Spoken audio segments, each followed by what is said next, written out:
দ্বাদশ ঘরে যদি দ্রুতশীল গ্রহ অবস্থান করে, সেক্ষেত্রে তাকে সারা জীবন দেশে বিদেশে বারবার তাকে বিদেশে ভ্রমণ করতে হবে। একদিন এক খ্রিস্টান যুবক আমার চেম্বারে এসে আমাকে হাত দেখায় এবং ছকটা দেখায়।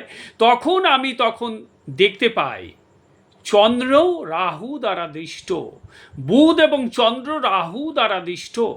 আমি তখন তাকে বললাম, আপনি নিশ্চয়ই জাহাজের কর্মী, বাইরেই আপনি বেশি থাকেন, আপনি হচ্ছে অন্য নারী আসক্ত, যে কারণে আপনার দেহে গোপন ব্যাধি বাসা বেঁধেছে। আপনার স্ত্রী অন্যের শয্যা সঙ্গিনী। আপনার যে সন্তানটি আছে সেই সন্তানটির পিতা আপনি নন। সব কিছু সে স্বীকার করে আমাকে বলে, আপনি আমাকে বাঁচান গুরুদেব, আপনি আমাকে বাঁচান।